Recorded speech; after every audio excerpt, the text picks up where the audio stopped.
جناب حضرت مولانا محمد ناظم قاسمی صاحب، دیگر علماء کرام، ائمہ اعظام، حاضرین اور پردہ نشین ماں اور بہنوں، یقیناً ہم سب یہاں قرآن مجید کی نسبت پر جمع ہوئے ہیں۔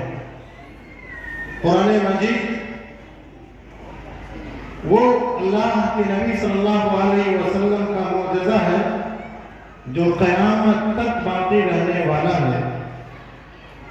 بہت سارے انبیاء کرام کو اللہ رب العالمین نے معجزہ عطا فرمایا، اور خود نبی کریم صلی اللہ علیہ وسلم کے بعد ایسے معجزات ہیں جو وقت کے ساتھ تھے، وقت کے ساتھ چلے گئے۔ موسیٰ علیہ السلام کی لاٹھی میں آج یہ دم نہیں ہے کہ وہ سانپ بن کر کے دکھا دے، یا حضرت عیسیٰ علیہ السلام کا وہ اشارہ یا وہ ان کا معجزہ باقی نہیں ہے۔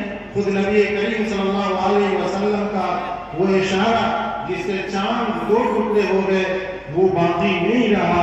لیکن قرآن کریم ایک ایسا معجزہ نبی کریم صلی اللہ علیہ وسلم کو عطا کیا گیا جو قیامت تک رہنے والا ہے۔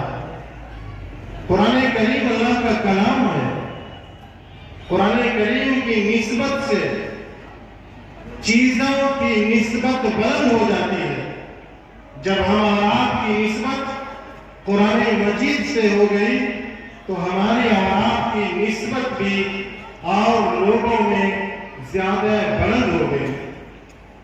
قرآن کریم کی خدمت کرنے والے یقیناً بہت ہی اہم لوگ ہوتے ہیں۔ اللہ کے رسول فرماتے ہیں خیرکم من تعلم القرآن وعلمہ، تم میں کا بہترین انسان وہ ہے جو قرآن کریم کو سیکھے اور دوسروں کو سکھائے۔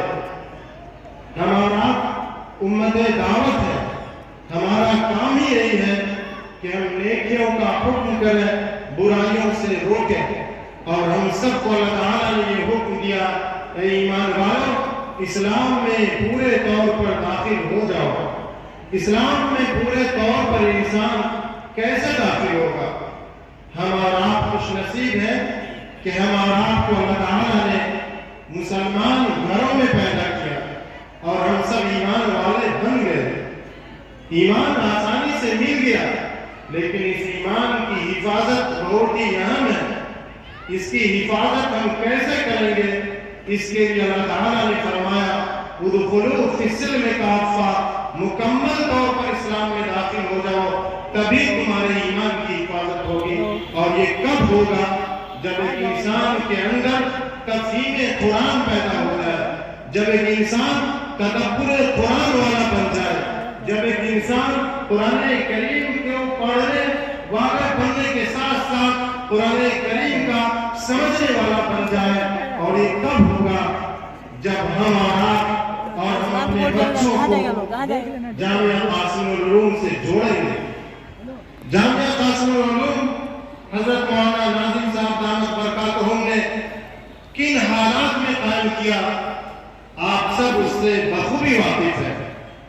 حضرت مولانا کی زندگی سے، دین کی خدمت کے تعلق سے، ان کے حالات سے ہم سب کو سبق لینا چاہیے کہ حالات کیسے بھی کیوں نہ ہو، اگر انسان یہ چاہ لے، اگر انسان کا ارادہ مضبوط ہو کہ ہمیں قرآن کریم سیکھنا اور سکھانا ہے، ہمیں قرآن کریم کی خدمت کرنی ہے، آدمی آگے بڑھے گا، راستے خود نکل آئیں گے۔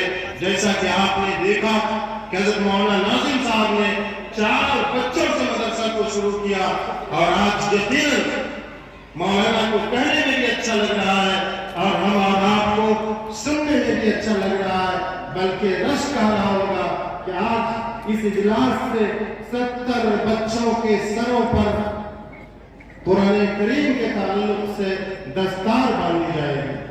میرے بھائی، قرآن کریم وہ کتاب ہے جو انسان کی زندگی میں انقلاب لاتا ہے۔ قرآن کریم وہ کتاب ہے جو انسان کو پورے اسلام میں داخل کرتا ہے۔ قرآن کریم وہ کتاب ہے جو ایک ایمان والے کو مکمل ایمان والا بناتا ہے۔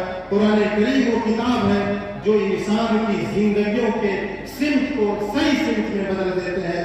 یاد رکھیے آج ہمارا دنیا کے بنائے انسانوں کے بنائی ہوئی چیزوں کو استعمال کرنے کے تعلق سے ہم بنانے والوں کے ضابطے اور اصول کے پابند ہوتے ہیں۔ ہمارا کا بنانے والا وہ خالق کائنات اللہ رب العالمین نے کیا ہمارا کی ہدایت کے لیے ہمارا کی صحیح زندگی گزارنے کے لیے کیا کوئی گائیڈ بک نہیں دیا، کیا کوئی رہنما کتاب نہیں دیا، کیا کوئی اصول نہیں دیا؟ یقیناً اللہ رب العالمین نے آدم علیہ السلام سے لے کر اور اپنے آخری نبی جناب محمد رسول اللہ صلی اللہ علیہ وسلم تک رہنما اصول بھیجے، اور آخری گائیڈ بک، آخری کتاب جو کتاب ہدایت ہے، جو صرف مسلمانوں کے لیے نہیں بلکہ پوری دنیا کی انسانیت کے لیے یہ کتاب ہدایت ہے، جو جتنا اس کتاب کو سینے سے لگائے گا وہ اتنا ہی کامیاب بنے گا۔ آج ہمارا آپ نے قرآن مجید کو یہ سمجھا ہے، یہ صرف یہ کتاب اس لیے اتاری گئی ہے کہ جب بچیوں کی شادی ہو تو جہیز میں اور سامانوں کے ساتھ قرآن مجید کا بھی ہدیہ کریں۔ میں مجلس میں پوچھنا چاہتا ہوں، ہماری ماں اور بہنیں بھی موجود ہیں، میں ان سے بھی سوال کرنا چاہتا ہوں کہ جب آپ اپنی بچیوں کے لیے جہیز کے سامانوں میں T V, fridge, washing machine اور دنیا کی اور بہت ساری چیزیں دیتے ہیں تو ان کو یہ بتاتے ہیں کہ بیٹی یہ چیز اس طرح استعمال ہوگی، یہ مشین اس طرح استعمال ہوگی، لیکن کوئی باپ، کوئی ماں آج اس مجلس میں یہ بتا سکتے ہیں کہ جب انہوں نے اپنی بیٹی کو قرآن مجید جہیز میں دیا تھا تو انہوں نے یہ کہا ہوگا کہ اے بیٹی، اے بہن، میں نے جہاں تمہیں دنیا میں صحیح زندگی آرام و راحت کی گزارنے کے لیے بہت سارے اسباب دیے ہیں، وہی ہم نے ایک کتاب ہدایت تمہیں دیا ہے، تمہارے لیے یہ لازم ہے، ضروری ہے کہ جب بھی تم بیدار ہو فجر کی نماز کے بعد قرآن کریم کی تلاوت کرنا، قرآن کریم کے احکام کے مطابق اپنی زندگی گزارنا۔ اگر ہمارا اس طرح کر کے اپنی بیٹیوں کو رخصت کریں گے تو یقیناً وہ بیٹی حضرت فاطمہ کے نقش قدم پر چلنے والی ہوگی، وہ بیٹی ان بیٹیوں کی طرح ہوں گی جن بیٹیوں نے اس دنیا میں اپنے گھر کو جنت نما بنا کر کے جنت میں اپنا گھر بنایا۔ بس ایمان والوں بھائی، اپنے آپ کو قرآن کریم سے جوڑیے۔ ابھی آپ کو یہ معلوم ہوا کہ آج ہماری پستی اور ذلت اور رسوائی کی جہاں بہت ساری وجوہات ہو سکتی ہے، وہی سب سے بڑی وجہ اور سب سے بڑا سبب یہ ہے کہ ہمارا آپ نے قرآن کریم کو سمجھنا چھوڑ دیا، قرآن کریم کو صرف طاق اور الماری کی زینت بنا کر کے رکھ دیا ہے۔ جب مسلمانوں نے قرآن کریم کو سمجھنا شروع کیا ہوا رکھا، اس وقت مسلمانوں کا ڈنکا پوری دنیا میں بجتا تھا۔ قرآن مجید صرف علوم دینیا نہیں ہے، قرآن مجید کو اللہ رب العالمین نے ایسا بنایا کہ اس دنیا میں کون سا ایسا علم ہے جو علم نافع ہے اور قرآن مجید میں موجود نہیں ہے؟ کیا میڈیکل کا علم قرآن مجید میں نہیں ہے؟ کیا سائنس کا علم قرآن مجید میں نہیں ہے؟ کیا صحیح سیاست کا علم قرآن مجید میں نہیں ہے؟ وہ کون سا علم ہے جو قرآن مجید میں نہیں ہے؟ قرآن مجید کے پڑھنے والوں نے دنیا کی ساری چیزوں کو ایجاد کیا۔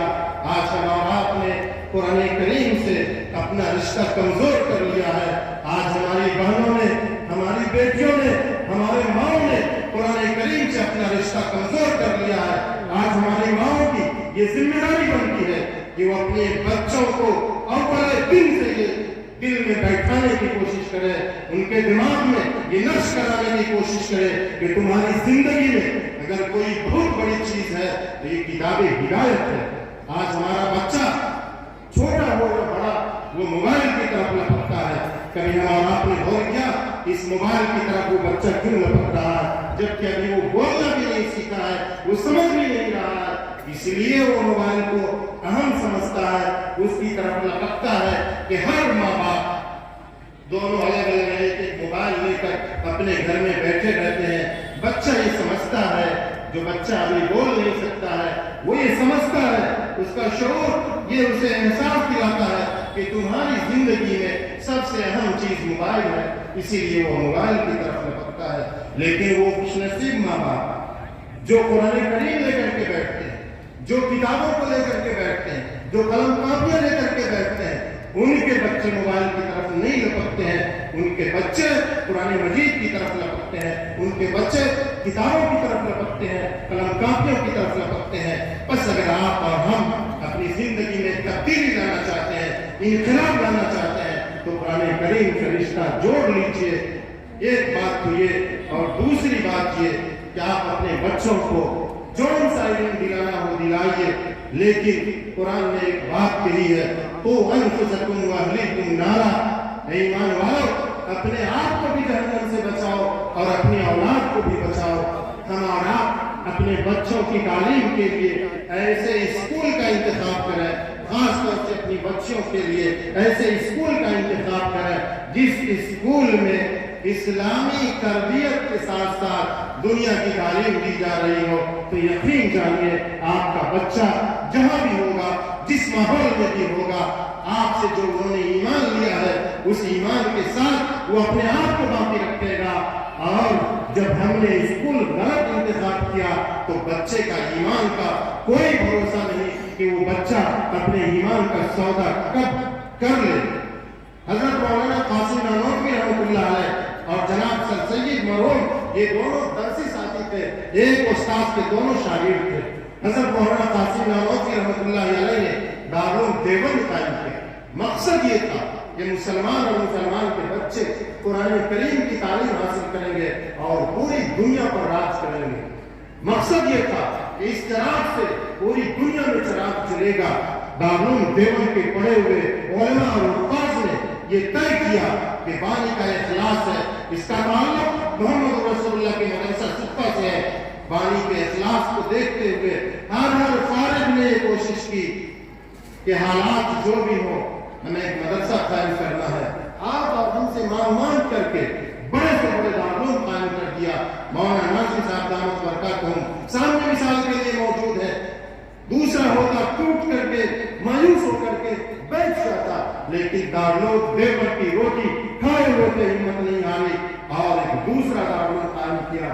لیکن سر سید مرحوم کے ادارے سے پڑے ہوئے مسلمان بھائی اگر وہ بھی اس سمت میں اسی طرح سوچتے اور یہ طے کرتے کہ مسلم بچوں کی دینی تعلیم و تربیت کے ساتھ ایسے اسکول قائم کریں گے، ایسے کالج قائم کریں گے، ایسے یونیورسٹیاں قائم کریں گے، تو اس ملک میں اتنے سارے اسکول کالج اور یونیورسٹیاں آج تک ہو گئی ہوتی کہ مسلمانوں کی تعلیمی حالت یہ نہ ہوتی۔ میرے بھائی جو وقت چلا گیا اس پہ رونے کی ضرورت نہیں ہے۔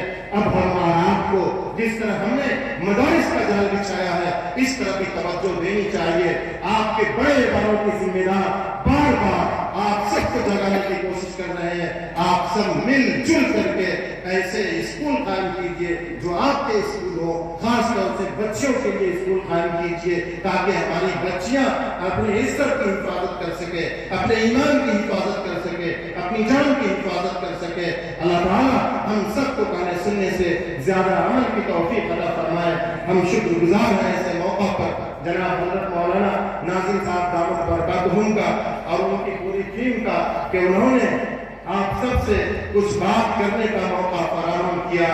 اللہ تعالیٰ ہم سب کے اس جمع ہونے کو قبول فرمائے۔